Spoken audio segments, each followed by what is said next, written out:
Hello and welcome to episode 114 of the Game Plan podcast by College Baseball Advisors.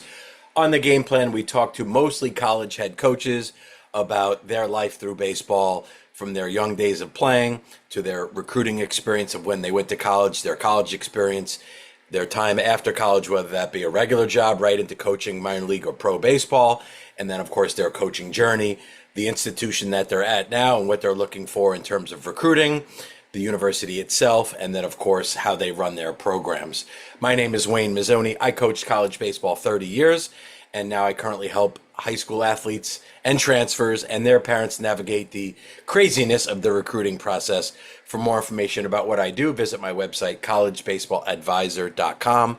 On today's episode, we have the new head coach from Central Connecticut State University, Pat Hall. Pat and I have known each other, I think I said on the podcast, 25 years. It's probably more like 27, 28 years when he was actually playing and then coaching at University of Bridgeport. He's had an unbelievable background in coaching.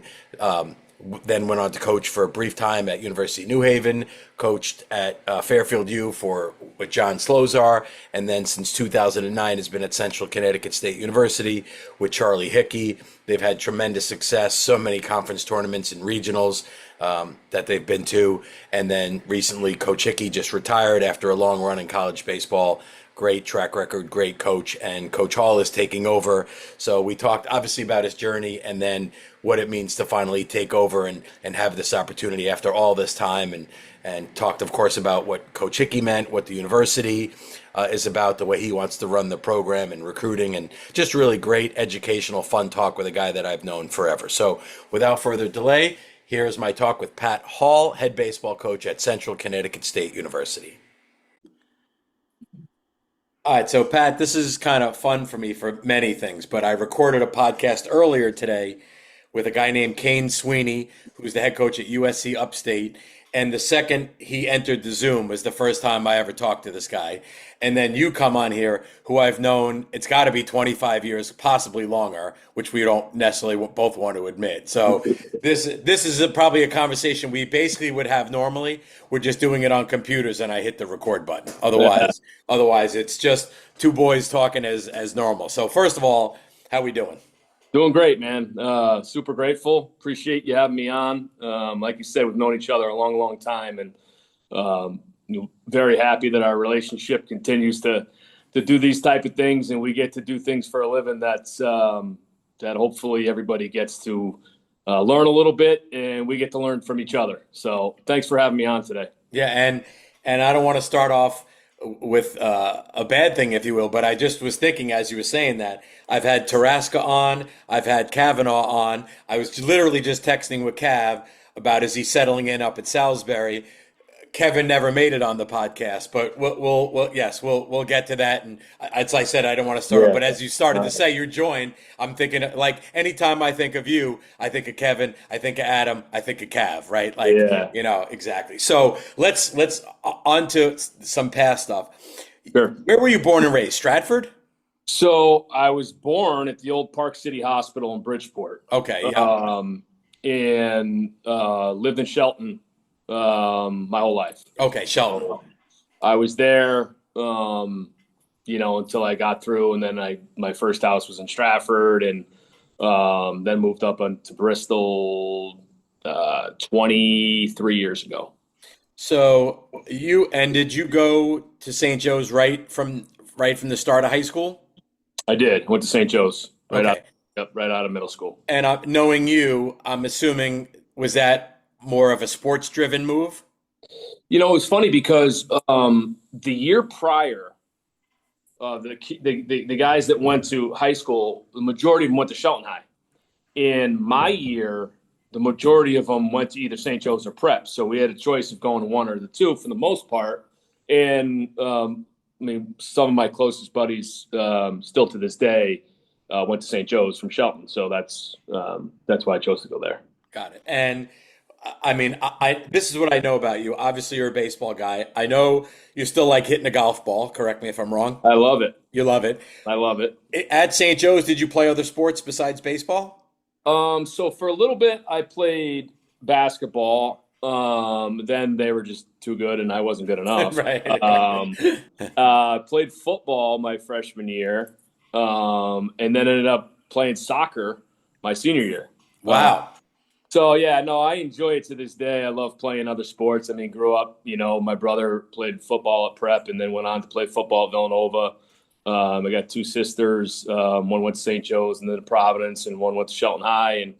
And so, playing sports around the neighborhood growing up, we played backyard football, we played basketball, we played everything. We played ice hockey, everything we could get our hands on. That was, as you know, that was the era back then. Your parents threw you out of the house and told you to go play sport. Yeah. I mean, it is funny how like there are better things about growing up today. Like you definitely have access to things that we never had access to. Like I didn't take lessons in baseball growing up. I didn't know what lifting really was. Like kind of so there are some better things, but they are definitely missing out, kind of playing all the different sports. And not only that, playing just like with your buddies without like adult supervision where you would just have to police your own crap on the field. Like Oh you yeah, learn a lot doing that stuff, right? yeah. You learn what to say and what not to say. That's for sure. So it was fun. I mean, my brother's 10 years older, so it's like, I learned quickly, kind of the pecking order. Yeah, right. So, but it was fun. Yeah. I wouldn't change it for the world. Um, did you always know? I mean, again, our era a little different. Did you know what you were at when you were at St. Joe's? I want to play college baseball. I think I wanted to. I didn't know if I was ever going to be good enough. I was undersized, thin. Took me some time to get a little stronger. That's why, went to Housatonic, for a few years and got a little stronger and, had a great experience there playing for Ed Sylvia, Rich Caterson, and Eli Dryston at one point. And then took a few years off and went to work and thought I had it figured out, and I didn't. So then I went back to school, luckily enough to get a scholarship at the University of Bridgeport, and that kind of, took me into my career. Shortly after graduating, I got right into coaching at Bridgeport, and that was 27, 28 years ago, and now I'm sitting in a seat that I kind of always dreamed of being in. So we'll get to that. A couple of things first is, again, on my last podcast, Kane Sweeney's talking about how JUCO recruiting is huge for his program. Unfortunately, we're down to like one, we got UConn Avery Point in the state only now, but like, what a great experience for you to go to Housatonic and like get more mature, figure some stuff out. Like, it's kind of a shame more kids up our way don't really think about going that route or even really necessarily have that option as a route. Yeah, I mean, obviously UConn Every Point has been an unbelievable program for a lot of years. But I mean, I go think back how Norwalk, Community College won, they won a national championship. Housatonic had been to a number of College World Series, Junior College World Series. Manchester was very good. The old Mattituck up in Naugatuck was very good. I mean, there's some unbelievable players that went on to play, professional baseball, Division I baseball, Division II, III. That for some reason, I think it's a budget reason why it doesn't exist anymore. But I thought it was a way of keeping a lot of guys playing baseball or playing sports that may not have had the opportunity to go and play at the Division I, II, or III level yet. They just needed some more time. What did you do? This is why I enjoyed this because I learned stuff. What did you do after Housatonic before UB? What were the gigs you were doing? Well, mostly I waited tables. Right. Bartended, and that was fun. I met a lot of really cool people, made some good money. But I do believe that piece of my life taught me how to communicate better, taught me how to listen to other people, because, you're the person that, the way you make your money is going to be obviously to be nice, to wait on people, to service people, but also to hear their complaints and be able to fix things. Right. So, it was a heck of a good time in my life. And, now that I'm where I am, it it was definitely a growing part of where I was at that stage. How then, and how many years was it between Hussey and UB? It was about 2 full years. Okay, so then how did you wind up connecting at UB? Obviously, they didn't necessarily weren't seeing you playing, right? You were in the regular world. So how did that connection happen? Do you recall? Oh yeah, I was pitching in the Bridgeport Senior City League. Get at it. Wow. I played for a few different teams there. I played for the old Round Table. I played for EDP, and then essentially finished with Fidel's. And like I said, some of those guys are still very good friends. I mean, the head coach at Prep, Rudy Moritz, I played with, the head coach at Trumbull High School, Phil Pacelli. So those were years that were outstanding. And somebody, had seen me pitch, and then I got an opportunity. They gave me a full tuition scholarship to go to UB, and got me back in college, got me my degree, and right around that's when I met Kevin. Right. And if we want to jump into that now, yeah, sure. Then we he had started the Connecticut Blue Jays. He's the founder, and then what we did was, he did it about a year, and he says, Patty, I need some help, and I said, okay, and so we started getting, and we were in business together. I think it was 23 years. But did he found that after UB or while he was at UB? He found it as his senior project. Wow. Yeah, I mean, his vision was. I mean, you got to think at that time too. There was very few, maybe the Connecticut Bombers, the Connecticut Dogs, and TCB might have been the only three programs in the state. Right. And he had this vision, and it doesn't surprise me with him. And we wanted to have a lot of fun together, a lot of memories together, and. You had a crew there at UB, right? I mean, Adam was part of that, right? Yeah. It seemed like you guys it was a pretty tight group from back then. Yeah, I mean, I'm going, I'm leaving for vacation on Wednesday with my wife and kids. That we go every year to Marco Island, and Bobby Cote, who pitched for me at Bridgeport, is coming on vacation with his wife and 3 children. So you think back all those years later. And those relationships, which at the end of the day, this, Wayne, you and I did not get in this for money. No. 30 years ago. We got into it for a passion to mentor kids and because we love the game of baseball. And I've always said, if you can create those relationships, the rest of the stuff takes care of itself. Yeah, you're completely right. I mean, obviously, I think anyone in coaching is into it to help people, but football, basketball leads to a whole different thing. Yes, there are some people in the coaching profession in baseball where it's major money, but 95% of the people doing it do it because it beats a regular job, and you get to help kids, right? You get to put on a uniform. So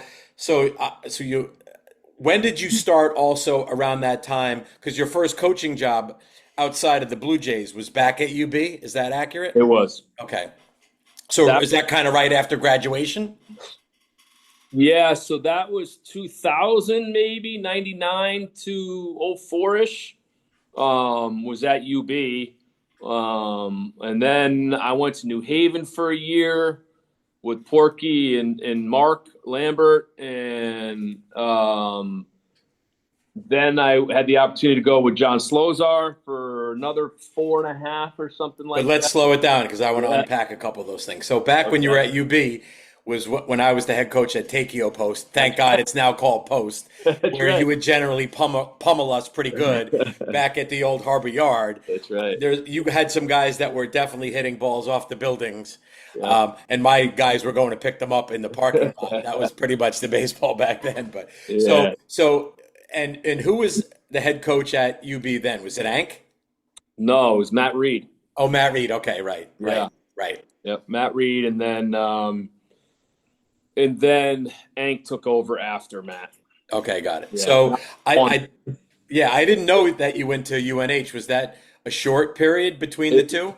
It was. So Kevin and I also owned a baseball facility up in West Haven called All Pro Sports Academy that we owned for, 5 or 6, 7 years, something along those lines. And at that point, they were working out at the facility, and I went up there and worked for a year and then had the opportunity to go work with John.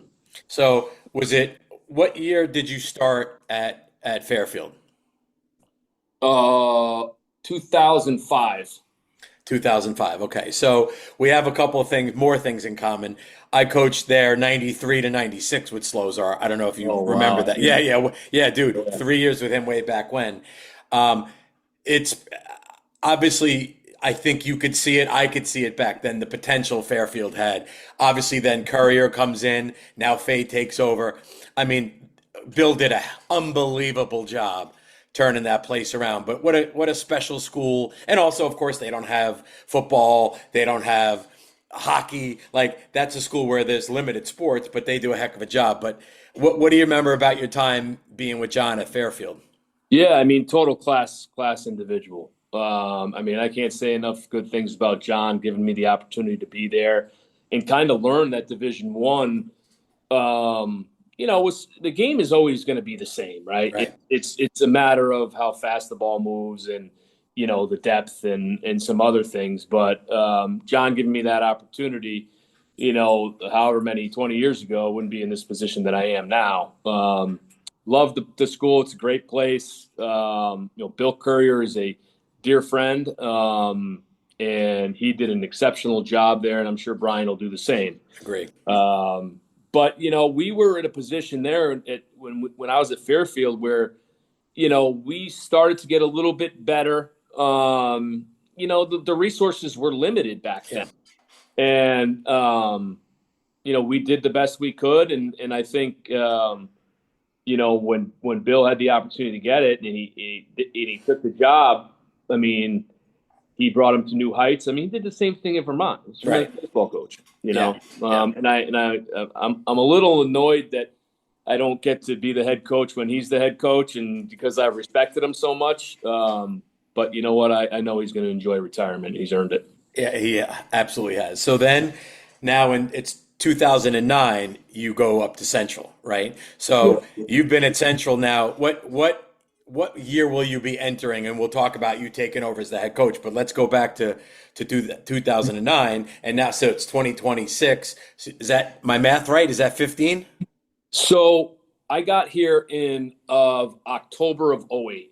Oh wait, okay. My first season Was not right. was '09.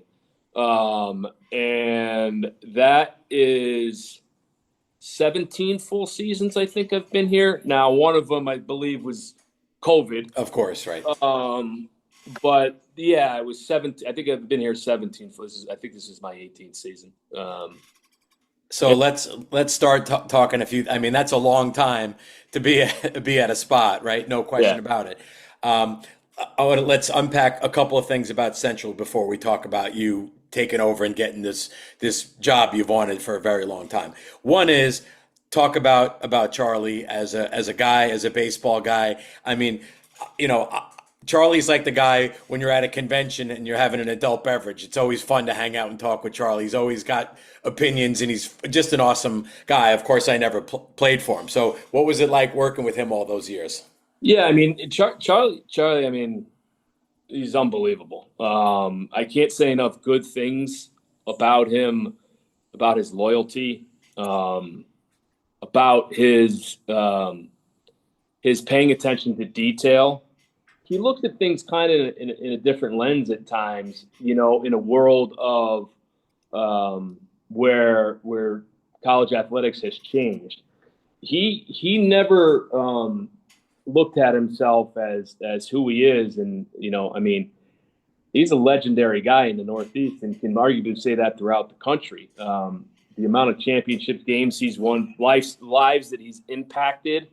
How many former players that are now super successful in the business world that come back and really appreciate how tough that he was, as far as just making sure that they did the right thing, in the classroom. They did the right thing when they showed up for practice, that they respected the game, that they respected their opponents.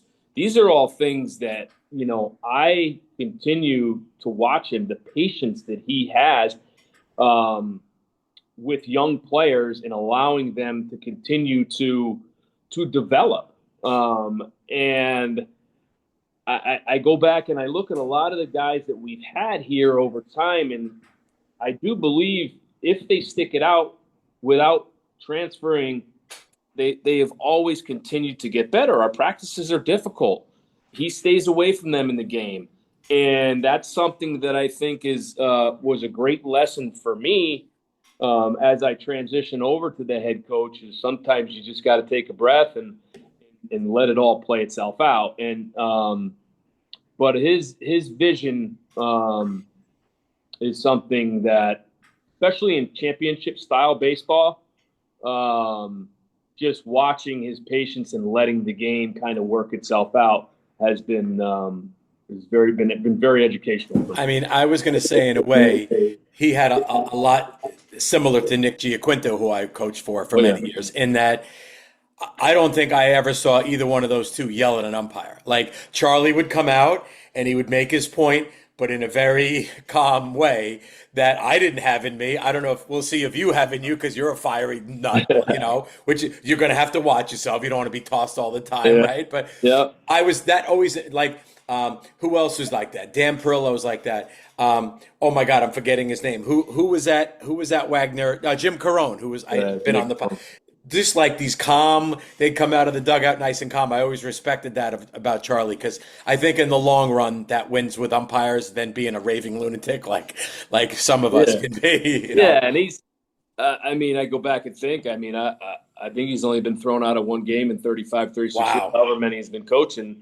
And he just didn't believe in that being that important. Like, they're going to miss calls. They're going to get calls. And the famous line is, Patty, get better players. Right. Right. We prepare them properly. Right. And we get good players that want to work hard. There's going to be some calls that go our way, and there's going to be some calls that don't go our way. And he's like, I'm just not going to get upset over it. Yeah, it's a very mature way to handle it. Yeah. The second part I want to ask you about your time there with him leading up to this is, you guys have, had some ridiculous teams, unbelievable seasons, championships, great players. What's been the key with that group of you guys winning at the level that you guys have? Is it the recruiting? Is it coaching them up?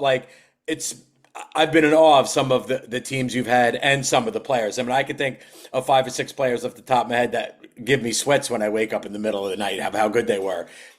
And tough kids too. That's what I always remember, tough kids. So what was the key in those last many years with all the winning at such a high level, do you think? Well, you always want to give the credit to the players. They're the ones that have to get the 2 out hits. They're the ones that got to make the pitches in tough position. They're the ones that got to turn the double plays and make great plays and execute. Our job, has always been, and Charlie's held his coaching staff to a very high standard as far as trying to coach the players the best way we can in practice. And our practices can be grueling at times, and that's not going to stop. And I believe that,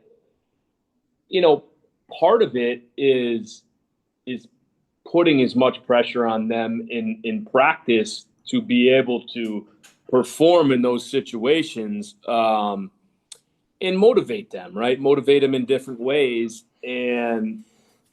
But I always say, these kids, doesn't matter the age, they want to be great. Yeah. They want to be great, and it's just a matter of how we can try to get it done. And part of it has been recruiting, and part of it is the development for sure. And there's been great coaches here. Charlie was with, Jimmy Ziogas and Paul LaBella for a long time.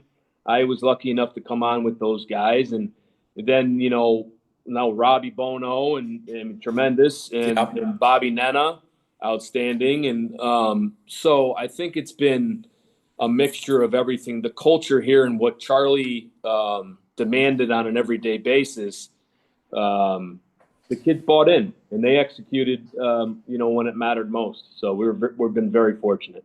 So now Charlie retires and Pat takes over. First of all, congratulations. I know you might get yourself a little emotional here because this is something you've wanted a long time and you finally got it. So I'm so happy for you. What's the first thing that comes to your brain when I say, you're the head coach at Central Connecticut now? Oh, grateful, blessed, fortunate, thankful. Relationships that you create over all these years, the administration here, the president and people trusting me with this place, but most importantly, it's Hick. It just doesn't happen without him putting his blessing on it. He built this place, and so I can't tell you how thankful I am for Charlie. And I would imagine a baseball lifer like you at your age, meaning you just had a ton of experience. I don't think anything from a baseball standpoint is going to be very different. Yeah, you could run practice the way you want. You'll make final decisions on lineups. You'll recruit. I think, unless I'm mistaken, I think you got any recruit you wanted. I don't think you, in the past, correct me if I'm wrong, if you wanted a kid to offer him, you didn't necessarily have to get Charlie's approval, maybe on certain guys, but you kind of did the bulk of the recruiting. Correct me if I'm wrong. That's correct. I mean, he allowed me, as as time went on, he trusted to make those right decisions, and lucky enough, we won some games, so I think he was okay with it. But there was times when he said, "Hey, listen, we're not going to give him that much, but we'll give him Right, this." right. Exactly. Exactly. And we've gotten some really good players here on minimal to no scholarship, and then they end up leaving on 40, 50, 60%. Right. So, Which is kind of almost the way it should be, dude. Like, yeah, no one knows anything till they come in the door and what their makeup is and their grind, and their work ethic. You could tell pretty, like, certainly within a year, you'll know what you got, right? But, like, I think that is a decent model. Yes, some kids you can't get without necessarily an offer, but the reality is the cream rises to the top, right? And you want to reward those good players, which you will always do, right? yeah. I mean, I go back and think of Dean Lockery, Oh, unbelievable player. 250 college hits, and he started every single game in 4 years. He never sat a game, and he was a non-scholarship kid as a freshman. Right. He got a lot of money when he left. By the time he was gone, but just a tremendous family, very good, high school hockey player, in an unbelievable battery. So you get those kids that fit that mold, and they end up being heck of a good college player. So, what do you think? What I was even asking before is the baseball stuff will be somewhat business as usual. Obviously, you'll change some things in your way you want to do it, but will it be that off the field stuff that you maybe never had to do that now you have to do? That will be a little bit of the learning curve in the new job. Yeah, I mean, I think paying attention to the academic side of things is awfully important, because that's something that Charlie pretty much dealt with the entire time. Sometimes I would have a little bit of parts of it, but he handled the brunt of that. So I'm gonna have to deal with it, and that's okay. He's taught me a lot of good things, and been around these guys, and you just we gotta make sure they pay attention to detail. They go to class, and they do their study hall hours, and that type of paperwork stuff is going to be a little tedious. But like, there's, no matter what job we have in our world, there's something that we're not going to love about. But that's going to allow us to get to the field and do all the things that we really enjoy. 100%. I, of course, know this answer, but many who are watching this, who don't know you, who don't know Central, before we talk about a little more about the baseball, tell us about the school itself in terms of location, enrollment, anything special someone just needs to know about Central Connecticut State as an institution outside of baseball. Yeah. I mean, Central Connecticut's in New Britain, Connecticut. There's about 3,000 students on campus that stay on campus. Our flagship program, should I say, it's the oldest education university in the state of Connecticut. So physical education is a great major here. Engineering is very good. Criminal justice, the business degree is accredited. So I think, people that might have been on campus here 15 years ago and come on campus today, and their eyes are wide open.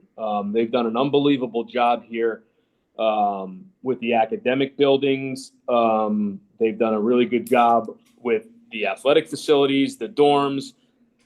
Everything has been essentially updated over the last 5 to 10 years. But yeah, I mean it's a solid education, and it's very affordable. which is huge. I mean, the cost of some schools these days, like, um, won't name the institution, but it was a coach I was dealing with, and the cost of tuition and room and board was 97,000. So like, even if you give someone 30 or 40,000 of baseball money, it's still a whole lot of money to spend. So like, I don't want to digress us on the value of a college education. I think you need it, but I think some of these schools are just insanely overpriced. And if someone could go to a great state school like Central and get an education, get a degree, and play D1 baseball for a guy like you, it's a pretty darn good opportunity. To you, I never have played under Pat Hall. Known many players that played for you. Um, tell me if I'm right or wrong. You're tough. You're old school, tough, loving, but tough. Am I accurate on that? Yeah, I mean, I think I was raised in that environment at my house with my dad, and I think that some of the coaches I've had along the way were like that. And I think just the game is supposed to be a lot of fun. But if you don't pay attention to detail and you don't come to practice ready to practice hard and concentrate, I'm going to have a problem with it. And I think every single successful college coach of anything or high school coach is going to expect you to do that every single day when you show up. Nobody's entitled to be at Central Connecticut or any other place. And I want them to have a heck of a lot of fun, but I want to do it and work hard and win baseball games. Yeah, and I think one of the things you get at our age, right? You got Gray in there too, and that goatee is what it takes to win at a high level. Like, so something on a Tuesday in the fall that, like, oh, whatever, that's what loses you a regional game because you didn't pay attention to detail. So it is your job to say, if you don't do it perfectly or right all the time, or expect yourself to do it that way, it'll come back to bite you in the, like, how many times, even at pro level where bunting is not a big thing, when the postseason happened, someone drops a bunt down and some pitcher throws it down a right field line and the series is over, right? So I think what you're bringing up is, I know what it takes to win high level baseball games. If you're not going to show up ready to do that, you and Pat Hall are not going to get along too well. Yeah, right? And I also think, like, I understand it's hard. Like, so, like, the offensive side of the ball is hard. Like, hitting is hard. And, the guys are going to make errors at times, and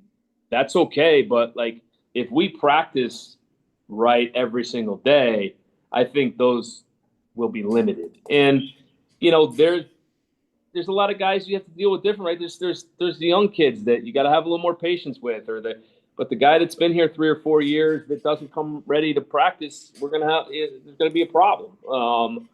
And it's funny you bring up bunting. So the Red Sox have been pretty hot, right, lately? Yep. Who do you think led the Major League Baseball in bunts in the last month?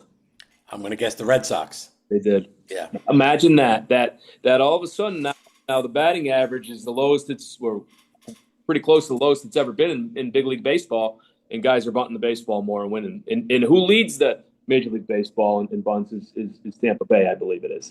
And they got a pretty darn good team. And listen, back to I'm going to go on the soapbox here for a second, because bunting and base hit bunting doesn't happen in high school. It never happens in travel ball. It is a dying art in the big leagues, although you talked about it coming back a little bit. In college, it's still big for the guys that can do it, right? So Lockery, you talked about, was incredible at it. And when I talk to kids all the time, I forget his name, you'll remember. Who was your catcher that wasn't particularly fast, but would bunt all the time? And especially he would bunt, like, even in an 0-1 count or a 1-0 count. Who was the dude that was the bunter behind the plate? I'm trying to think. Well, I'm trying to think of all the – was it Nick Garland? No, not Garland. Not Sammy Loda. It- no, Danny maybe it Loda? wasn't. I don't think it was. No, but it probably was. Was it Danny Hickey? I can't remember now. Danny Hickey used to do it. Danny Hickey used to do it. That's going back to like 2011, 12, maybe in that era. You know what I'll do? I put show notes in these things. I'm going to look it up, and Right. but bottom line is, at the college level, it's very hard to defend. You either play guys in, and therefore you open up the infield to hits, right? Or you don't respect it, and a guy drops a bunt and gets a free hit and creates a rally, especially when someone's throwing their Friday or Saturday guy who's 92 would run, and no one's going to hit him anyway. Might as well drop the ball down, you know? Yeah. But all right, let's unpack a few things about really recruiting here. And I guess I'll ask you this. So, you and I have talked off air, if you will, about, me being out of coaching, and like pretty much every day goes by and I'm like, oh man, I want to do that again. And then days go by where like I could just go play golf or do whatever I want, don't have to do that. And other things. But has the portal and the way it is, has it taken any of the fun, the joy, the relationships out to a point that frustrates you? Or are you like, hey, this is just the new world, I'll deal with it and whatever? What do you say about that in terms of how it's affected your life as a coach? I'd be lying to say if it hasn't affected, because I am like to say that I'm a relationship guy and I want to create relationships. And, I think last summer I went to 7 weddings of former players. Wow. That part is important to me. I am continuously getting better at it because, at first I took it personal, and now I'm like, you know what? Well, hey, they're going to come and as long as they give me their best effort, and they're a good teammate, they better be a good teammate. I don't want it to be a distraction. And if they want to leave at the end of the year, then they're going to leave at the end of the year. And, maybe I'm going to hopefully change some of that, and how do you change it, right? I mean, you try to create the best culture you can have here, and give them opportunities to develop, and have a good schedule, and take care of them from a gear standpoint. And then at the end of the day, you're still going to lose some guys. So, I think most of the kids we all recruit are very good kids, and some of them just want to change the scenery. And if that's the case, if I'm going to fight that, and I have fought it at times, if I'm going to continue to fight it, I'm probably not going to get the next kid. Right. Because they all, like, it's different than when we grew up. Like, they all play together. Like, they all play together in high school in these travel teams, and then they all play together in summer college baseball. And That's a good point. a lot of times they're going to talk about different things. And, the one thing that, you hope that they say is that, I'd rather have them say he cares too much than doesn't care enough. Right. And how much does getting kids through the portal, like how much of that, are you like every program where at the end of the year, whenever the season ends, you either know ahead of time who's leaving, or you do the exit meetings and you determine, hey, we need help here, or based on just talent in general, hey, we didn't have a good enough catch. Is that the first order of business that you're going to do with the coaching staff, is go like, all right, where are we going in the portal to bring kids in? That seems to be what everyone is doing. Is that what you'll do? yeah. So since this summer, I think we have 12 portal kids coming in. Wow. Well, a mixture of portal / junior college. Okay. Yeah. Did a little more with the junior college route this summer. But I think we were in a position where we started some young guys last year. Some of them got, they became better players, and then, we had some guys go in the portal that had another year and moved on. So we had to replace quite a few guys, some guys on the mound, and we didn't. We only lost a couple guys really on the mound, and then a couple guys positionally. So those older guys that come in, we hope can fill that void right away, which will allow the younger guys to continue to develop. As well as I do, like, the 18-year-old a lot of times is not ready to play every single day against 22, 23-year-olds. Right. So you got to bring them along. And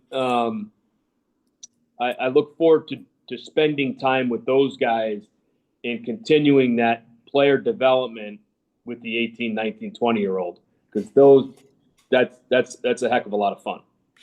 What for your and you don't have to get too crazy detail, but after you've done what you've done with the portal, what will your 27 class look like in terms of, first of all, are you done with 27s? Are you in the middle of it? Where are you with your 27 group of high school kids? Yeah, we're kind of in the middle of it. What I think is the best way to do it is evaluate everybody in the fall. So we're going to move a little bit slower on our 7 class. We have an infielder committed, and I may try to get a couple arms committed. So that class might be a little smaller from the high school standpoint.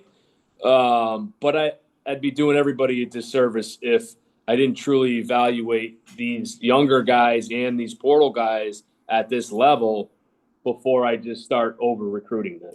It's a great point. And not to mention, there are so many good players still that if you go in September and October, there's still plenty. It's to the detriment of the 27. There's still a lot of good players, right? Like, oh my God. So, yeah, if you miss out on a kid, like there are certain kids you desperately want and you hope to get them. If not, it kind of hurts. But like, there's still a lot of good players, and even in October, there'll be a lot of good players. So you're right, especially with you taking over, bringing in a group. Right. It's like, hey, why don't I see what I have before I get the rest of my class? It's actually very smart to do it that way.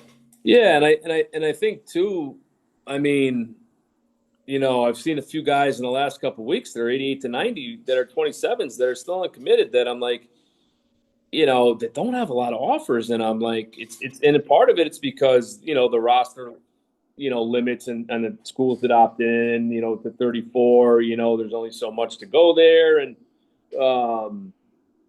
part of it's the portal.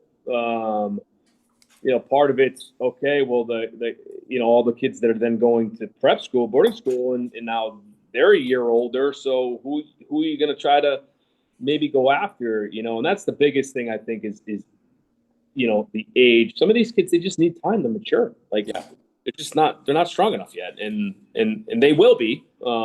It's just going to take a little time for the younger guys.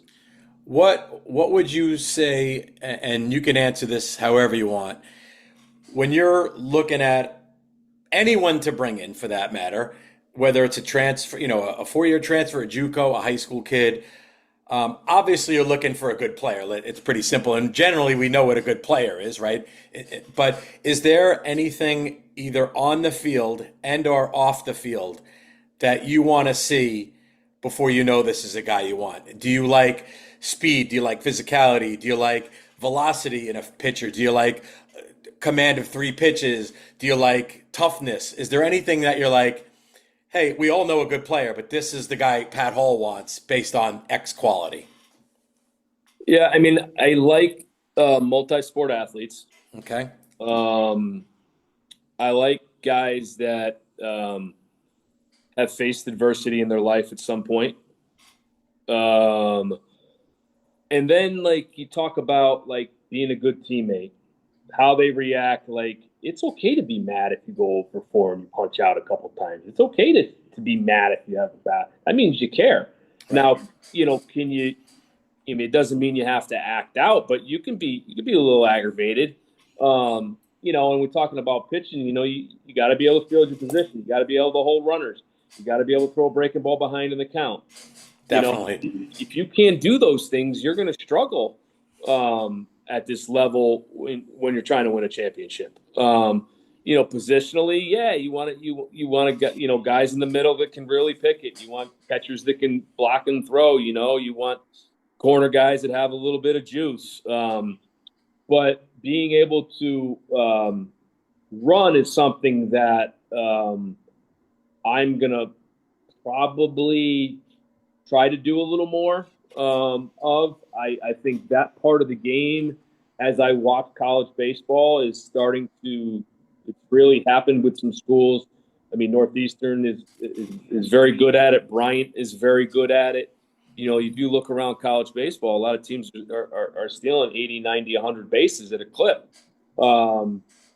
And I think that's one piece that I may try to teach a little more, or have those guys. And quite honestly, we'll do it in the fall and hopefully make the pitchers uncomfortable, so that they have to figure out how to hold runners if they don't know how to do it yet. Yeah, one thing you've always done as a coach, like when I was recruiting and competing against you, you would always love the guy who was like the guy on the mound who was the key guy on a high school team that was in the state playoffs. Like you didn't care if he was a lefty throwing 81, if he was dealing and he was in there 6, 7 innings, and like you always loved that guy. I always knew that you didn't care. You almost cared more about his compete level than, and of course his results, but it wasn't like, oh, he's not throwing 89, I'm not going to go for him. You didn't really seem to care for these guys that you go for. And then those guys you would get, especially those lefty arms, would be absolutely disgusting for you over their careers, right? You've done really well with those guys. I've always been a believer, and part of that is Hick. Charlie is like the left-handed pitcher is something that we've always recruited, but the compete level is something that's so extremely important because the maturation process is going to take its course. And like those guys that are 82 miles an hour or 84 miles an hour when they're 16 years old or 16 and a half years old, well, when they're 19 and a half, hopefully if we're all doing our jobs, they're going to be 87, 88 with high pitchability. That's Troy Scribner you just described right there. Yeah, he was a good one there. You had a bunch of them. Yeah. Kursky was a great one. Who was the lefty? Nick Leinegan. Yeah. Goodness. But Scribner was the poster boy of a kid that had extreme pitchability and the mindset and breaking ball in the count. He was a king of that. But and then just as you described, as you mature and hit the weight room and grow and eat, then you become upper 80s, et cetera. But you're right. That compete factor to me is the most important. And like I remember when I was dealing with people that were doing what I do now as recruiting advisors, and they would tell me about guys, I would say, listen, is this the guy you want to give the ball to when you have to win the tournament game, when you have to win? If he is, I don't care really about the rest of the stuff. If he's the guy you trust in a big spot, then it's a guy that I'm interested in, You froze. We had a little snafu there. I think is when we started talking about Scribner, you decided to have your screen freeze because of course his brother Evan played up at Central and he was a hell of a, that family is just tremendous. Yeah. But all right, let me ask you two final questions. Very curious about this first one. The art of pitching during our coaching lifetime has completely changed, or at least the way pitchers are measured and trained. I like a lot of the new stuff, but I believe too much of the old stuff is being lost.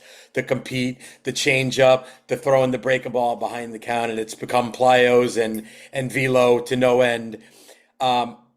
Where do you stand on all this stuff? Have you say, hey, listen, I got to adapt, or are you digging in and saying, hey, listen, I know what works. I'm not against that stuff, but trust the way I want to develop you. Where do you stand on all that stuff?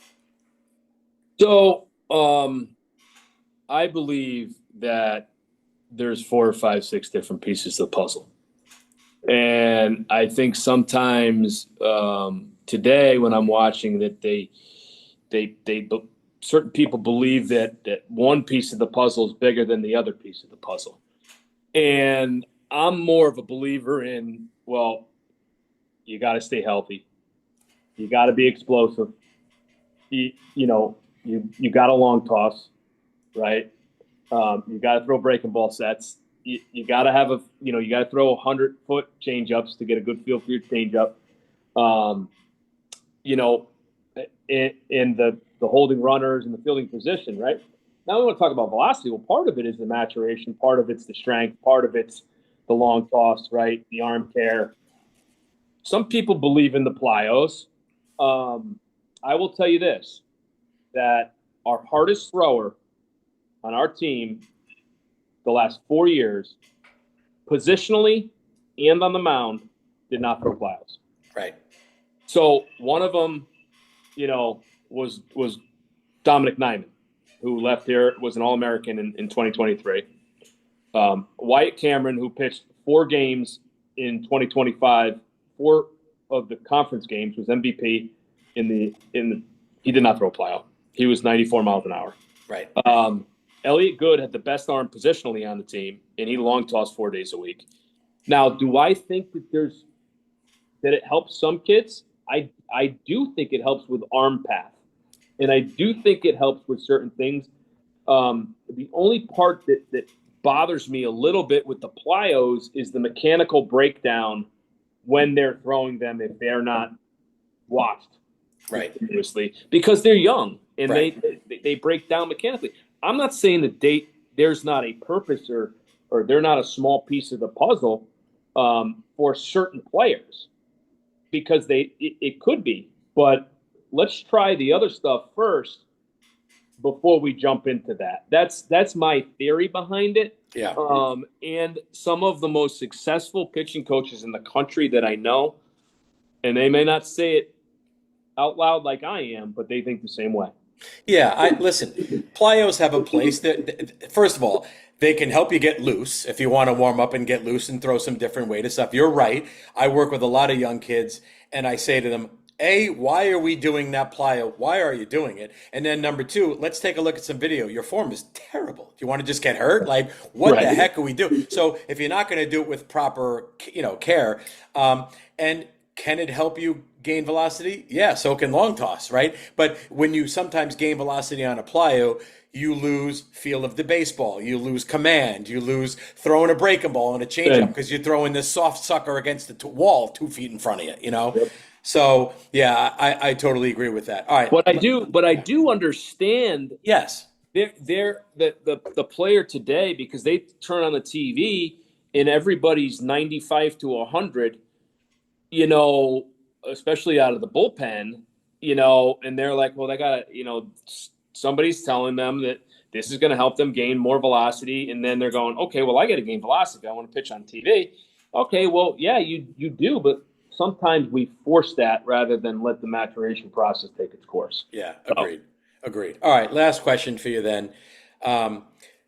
You and I have seen each other 20 plus years at the Mohegan Sun World Baseball Coaches Convention in Connecticut. Cool, right? We know Mohegan Sun's a great venue. They put on a great event there, and they sponsor the podcast, which is awesome. So I'm going to ask this question with them in mind. Somebody is a high school sophomore now, wants to play college baseball at any level, wants to play at Central. What would you say has to be part of like your life or your routine or your habits as a 15-year-old in high school to make that dream come true, to be an impact college baseball player at some point? I think routine. I think eating breakfast, getting up early and eating breakfast is extremely important. Starting your day with a clear mind. Obviously from an academic standpoint, being able to make sure that you have your time management in order, because it's extremely important when at this level, between lifts and the academics and practice and community service and everything else that goes into it, and then try to get, you could be short and play this game, as we've seen from a lot of players, but you got to have a little bit of strength in your body. You got to be a great teammate. I say it all the time. But I truly believe that we control a lot of times where we get in life. And I have a saying between my buddy, and it's work works. And it doesn't matter what it is in life, if it's in the real world, if it's on the baseball field, basketball, whatever you're doing, that if you get up and you have a routine and you're focused on that routine and you can eliminate as many distractions as possible, you will go past your peers. That should be a T-shirt. Work works. I like that. I've heard that a few times. But no, I appreciate it. And as you know, you can't do any of this stuff without the support of your family. So I'm wife and Beth and two beautiful daughters, Kaylee and Riley. I can't do it without them. Yeah, you're the man, Pat. Congratulations on the gig. I'm pumped for you. I'm going to be rooting for Central for sure. And thanks for joining me. This was awesome. Thanks for having me on, man. And let's get together soon. You got it. All right, man. Thank you so much for listening to this episode of the Game Plan Podcast by College Baseball Advisors. Hope you enjoyed my talk today with Pat Hall, the new head baseball coach at Central Connecticut State University. Again, this is Wayne Mazzoni, the host, also the owner of College Baseball Advisors, where I help kids and parents navigate the craziness of the recruiting process. For more information about what I do, you can visit my website, collegebaseballadvisor.com. You could fill out an information to submit so I can do some review of your recruiting situation, watch some video, and happy to jump on a Zoom call to talk to you about what I see as your path to the recruiting process. So thank you again so much for listening to this episode, and we look forward to seeing you on our next episodes of the Game Plan Podcast. Thank you.